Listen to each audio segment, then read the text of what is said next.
बिस्मिल्लाहिर्रहमानिर्रहीम। अस्सलाम वालेकुम। मैं हूं साजिद गोंदल। आप देख रहे हैं मेरा ऑफिशियल यूट्यूब और फेसबुक चैनल। आज 18 जुलाई है साल 2022। तहरीक इंसाफ की तारीखी फतह के बाद अब सच उगलने का सिलसिला शुरू हो चुका है। तहरीक अदम एतमाद किसके कहने पर लाए? जावेद लतीफ मरियम नवाज के खिलाफ पहले वादा माफ गवाह के तौर पर सामने आए हैं। लीगी सहाफी तलत हुसैन ने भी सच उगल दिया है। सब्र करो, मेरा लीडर वापस जरूर आएगा। अली मोहम्मद खान की असम्बली में आखिरी तकरीर की एक मर्तबा फिर गूंज सुनाई दे रही है। रजीम चेंज साजिश के सब गिरदार अब गवाहियां देने का सिलसिला शुरू कर चुके हैं। बड़ी आम डेवलपमेंट्स हैं, इन पर तफसील के साथ आज की वीडियो में हम बात करेंगे और उम्मीद करूंगा कि आप समाअत करने के बाद हमेशा की तरह अपने कीमती फीडबैक से जरूर आगाह करेंगे। जब अपोजिशन जमातों की तरफ से तहरीक अदम एतमाद पेश की जा रही थी तो उस वक्त साबिक वजीर आजम ने बताया था कि अमेरिका से एक साइफर आया है जिसके अंदर बाकायदा तौर पर अपने जो गुलाम हैं उनको कहा गया है कि किसी भी सूरत के अंदर इस तहरीक अदम एतमाद को कामयाब करना है। ये बार बार इमरान खान साहब दुहाइयां देते रहे और यही वो बयानिया है जिस पर इस वक्त उनको एक बड़ी तारीखी फतह मिली है। लेकिन अब जो है वो नून लीग पर इस वक्त बड़ी तनकीद हो रही है कि आपका जो बयानिया था वो तो वोट को इज्जत दो, एंटी एस्टेब्लिशमेंट बयानिया था, लेकिन आपने जब इस बयानिए से पीछे हटने का सिलसिला शुरू किया तो आज ये शिकस्त इस वजह से हुई है। बहुत सारे तबके मलामतिया के सहाफी जो पहले इमरान खान के बुग़्ज़ के अंदर अंधे होकर उनको कह रहे थे कि आपने बड़ा जबरदस्त काम किया है और बता रहे थे कि इदारे न्यूट्रल हैं और ये बानमती का कुंबा वैसे ही इकट्ठा हुआ है। फजल और रहमान को उन्होंने अपना एक अब्बा बनाने की कोशिश की, लेकिन अब जब ये शिकस्त हुई है तो उसके बाद एक अजीब सिलसिला शुरू हो चुका है। अली मोहम्मद खान, आपको याद होगा कि आखिरी एक शख्स थे कौमी असम्बली के अंदर जब शहबाज शरीफ को वजीर आजम बनाया गया। रात गए जब अदालतें खुली और लगा कि शायद आज आइन पर बड़ा हमला हो गया है और हमने इस हमले को बचाना है। और इमरान खान के लिए भी वो बड़ा सख्त टाइम था जब उन्होंने बताया कि कोई रह तो नहीं गया जो मेरे खिलाफ नहीं हुआ। फिर स्पीकर असद कैसर जो है उनकी भी कैंपेन टांग गई थी। लेकिन इस माहौल के अंदर भी अली मोहम्मद खान वो वाहिद आदमी था जब एक तरफ जो बड़े तकब्बर रौनक के साथ उस वक्त की अपोजिशन हुकूमती नशिस्तों पर आ चुकी थी, लेकिन उन्होंने तकरीर की थी और कहा था कि ये वक्त आने जाने वाला होता है और ये वक्त बदलता रहता है। वक्त आएगा कि इमरान खान एक मर्तबा फिर हुकूमती बेंचों पर वापस आएगा, लेकिन आपको तकब्बर नहीं करना चाहिए। और आज एक मर्तबा फिर उनका वो किया हुआ वादा पूरा होता दिखाई दे रहा है कि इमरान खान को जो अभी कामयाबी मिली है, आगे नए इंतखाबात की तरफ तेजी के साथ ये मुल्क बढ़ने जा रहा है और इमरान खान एक मर्तबा फिर वाज़े अक्सरियत के साथ या 2/3 अक्सरियत के साथ वजीर आजम बनने जा रहा है और पाकिस्तान के अंदर एक बड़ी जमहूरी इनकलाबी तब्दीली जो है वो रूनमा होती हुई दिखाई दे रही है। अब मैं आपको बताता हूं कि किस तरीके से नून लीगी सहाफी तलत हुसैन, जो पहले टीवी पर बैन था उनका आना, लेकिन इस रजीम चेंज साजिश के बाद हामिद मीर की पाबंदी खत्म हुई, तलत हुसैन की पाबंदी खत्म हुई और वो लोग जो पाक फौज को और एस्टेब्लिशमेंट को गालियां देते थे और पाकिस्तान के तमाम जो मसाइल हैं उसकी जड़ करार देते थे, तो बुग़्ज़े इमरान के अंदर उन्होंने उन इदारों को अब्बू बनाया, फिर वो उनके तर्जमान बन गए। अब वो फिर जो है उन्होंने बताया है कि किस तरह नून लीग का असल एजेंडा क्या था, वो क्यों आए थे। उन्होंने कोई इस मुल्क के साथ महंगाई के खात्मे से सरोकार नहीं था, इस मुल्क के जो गरीब आदमी के मसाइल हैं उनसे कोई सरोकार नहीं था। अब बुग़्ज़े इमरान के अंदर जो इस शख्स ने बात की है तलत हुसैन ने, एक तो वो कहता है कि तमाम तजज़िये गलत साबित हुए हैं, ये तजज़िये आपके थे, हमारे तजज़िये तो अगर धांधली न हो तो हमने ये कहा था कि पीटीआई विन करेगी। वो कहते हैं पीटीआई की जीत से साबित हुआ कि मुल्क में एंटी एस्टेब्लिशमेंट वोट मौजूद है।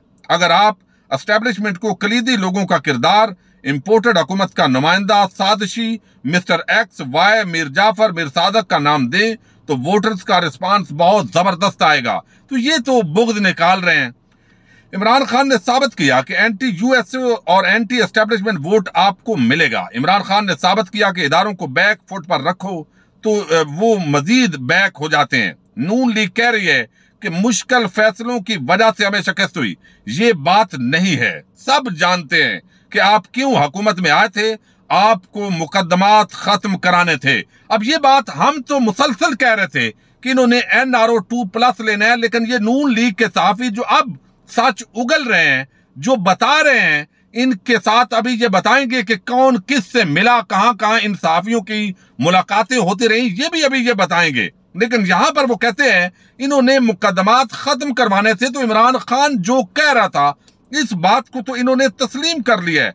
अब वो कहते हैं लोग कह रहे हैं कि नवाज शरीफ को पाकिस्तान वापस आ जाना चाहिए, मगर सवाल ये है वो क्या करेंगे। अगर अपना पुराना बयानिया अपनाते हैं तो उसकी अब क्या वुकत रह गई है। अब ये नून लीगी सहाफियों की जो परेशानी है वो आपके सामने रखी है। तो जावेद लतीफ ये मरियम नवाज ग्रुप का एक बड़ा आम कारिंदा है, और जब इनको इख्तियार मिला तो उस वक्त तो ये बड़े खुश थे। लेकिन अब ये बताते हैं उस वक्त लोग कहते थे जो मुहिब वतन सहाफी हैं, इमरान रियाज हूं, डॉक्टर मुईद पीरजादा हूं, सिद्दीक जान हूं, या जो है वो समी इब्राहिम हूं, इसी तरह बाकी जो दोस्त हैं साबर शाकर, वो सब ये बता रहे थे कि इनको बाकायदा तौर पर ये कहा गया कि जनाब अब आपके पास मौका है, आपके खिलाफ मुकदमात हैं वो खत्म करवा लो, इमरान खान को हटाना है। लेकिन उस वक्त ये चूरन बेचते थे कि जनाब हम तो मुल्क की खातर आए हैं। लेकिन अब जो है आज जावेद लतीफ ने एक प्रेस कॉन्फ्रेंस की है, और उसके अंदर वो दरअसल जो मरियम नवाज बताती थी कि हमारा जो है बयानिया वही है और ये हम तो कौम के लिए आए हैं, उसके खिलाफ ये वादा माफ गवाह के तौर पर ये इनकी स्टेटमेंट है। वो कहते हैं नतायज मुख्तलिफ आए तो हुकूमत डिस्टर्ब हो सकती है। रियासत की गलतियों का मलबा जो उठाए अवाम उसे कबूल करने को तैयार नहीं है, इसलिए इसका मलबा नहीं उठाएंगे। अब ये एस्टैब्लिशमेंट के खिलाफ उसी ट्रैक पर आ गए हैं। अब कहते हैं इदारों से गलतियां हुई, इसका मदावा करना नागुज़ीर है। नवाज शरीफ को पूरा सच कौम के सामने रखना चाहिए। जब हकायक कौम के सामने रखेंगे तो आइंदा इंतखाबात में मुखालफिन की जमानतें जब्त हो जाएंगी। ये इनका ख्वाब है। अब नजरिया जरूरत को दफन करना होगा। हुकूमत हार गई लेकिन नवाज शरीफ का नजरिया जीत गया। ये तो अब वैसे ही बेचारे जो है वो बढ़ास निकाल रहे हैं। मुस्लिम लीग नून ज़िमनी इलेक्शन के नताइज को तस्लीम करती है, लेकिन हकायक अवाम के सामने लाएंगे। नवाज शरीफ ने कौम में तहरीक पैदा की। कल के ज़िमनी इंतखाबात में ये तहरीक नुमाया थी। आइंदा इंतखाबात में टिकटों की तकसीम व जमाती फैसले जमात में करेंगे। तो पहले भाई किसके अंदर किए हैं? पहले आप इत्तेहादियों ने आपको मजबूर किया, ये आप कहना चाह रहे हैं। वो कहते हैं इमरान खान कह रहे हैं बंद कमरों में जजज और जर्नैल फैसले करते हैं। तो क्या ये फैसले नवाज शरीफ और मरियम नवाज शरीफ के खिलाफ भी फैसले नहीं आए? भाई उन्होंने करप्शन की, चोरी की, बैरून मुल्क जायदादें बनाई, ट्रायल हुआ, उसके बाद साबित हुआ कि वो चोर हैं, तो फिर उनको सजा हुई है। तो ये आप जो है इसके अंदर शामिल ना करें। अवाम ने मैंडेट नहीं दिया, जिनकी गलतियों से मुल्क तबाह हुआ उन्हें बेल आउट मिला, यानी एस्टैब्लिशमेंट।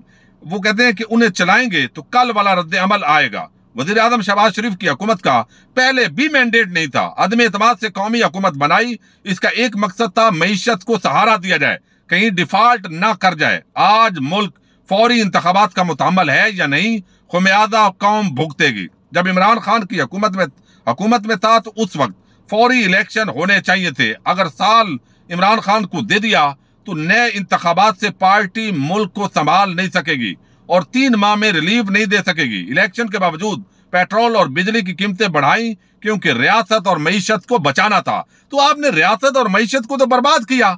टैक्स कलेक्शन में इजाफा हो रहा था, जीडीपी ग्रोथ 6% पर थी और इसके साथ ही इंडस्ट्री चल रही थी। आते ही आपने मुल्क को बर्बाद किया और अब आप जो है अवाम ने आपको आईना भी दिखाया है। लेकिन जो सबसे आम बात की है ये एतराफ है, ये मैं समझता हूं वादा माफ गवाह का एक पहला वादा माफ गवाह आया है मियां जावेद लतीफ। वो कहता है जो हमें लोग कहते थे, डराते थे, दबाव में लाते थे कि फौरी तौर पर एतमाद करके, अदम एतमाद करके आप हुकूमत में ना आए तो फलां आ जाएगा, फलां किस चैप्टर पर बैठ जाएगा, कोई किसी किस्म का हमने नोटिस नहीं लिया था। हम इत्तेहादी जमातों के फैसलों के पाबंद थे। फिर उन्होंने तस्लीम किया कि अदम एतमाद इदारे के सरबराह की ख्वाहिश पर लाए, हम अपनी मर्जी से नहीं लाए। नून लीगी रहनुमा ने ये बताया कि ये दूध पीते बच्चे थे कि जो इस सरबराह ने कहा उन्होंने अमल कर लिया। ये आगे बात कर रहे हैं एक सहाफी। अब यहां पर ये दूध पीते बच्चे तो नहीं थे जब इनको वो ये कहना चाहते हैं कि एस्टेब्लिशमेंट ने उनको कहा कि आपने केसेस माफ करवाने हैं तो आ जाएं। यही तो इमरान खान कह रहा था। तो बाकायदा तौर पर अब ये खुलकर बताएंगे कि किस किस की मुलाकात हुई, किसने इनको तहरीक अदम एतमाद पर मजबूर किया और आज इसका खुमियादा इन्होंने भुगता है। और ये बताते हैं कि कहा गया कि जनाब फलां जो है वो आर्मी चीफ बन जाएगा, उसकी तरफ ये इशारा कर रहे हैं, तकर्री की तरफ। तो इमरान खान की फतह के बाद अब नून लीगी सियासतदान, नून लीग के सहाफी अब पूरी तरह हवास बाख्ता होकर नून लीग को गलतियां भी बता रहे हैं और साथ ही वादा माफ गवाह बनकर सच उगलना शुरू हो चुके हैं। ये इमरान खान की फतह है कि जो इल्जामात उनकी हुकूमत बदलने के लिए इमरान खान ने लगाए थे, बाज़ाब्ता तौर पर उनकी इन्होंने तस्दीक कर दी है। आगे आगे आप देखिए, अब हामिद मीर से लेकर सलीम साफी तक सारे जो है वो हकीकतें बताएंगे कि आखिर वो एंटी एस्टेब्लिशमेंट होते हुए कैसे उनके तर्जमान बने और ये सिलसिला कहां तक जाकर रुकेगा। इमरान खान की फतह ने बिल आकर सहाफत के अंदर और सियासत के अंदर जो तबका मलामती है उनको पूरी तरह हिला कर रख दिया है। और मजीद अपडेट्स पर बात करेंगे। इजाजत दीजिए, अल्लाह हाफिज।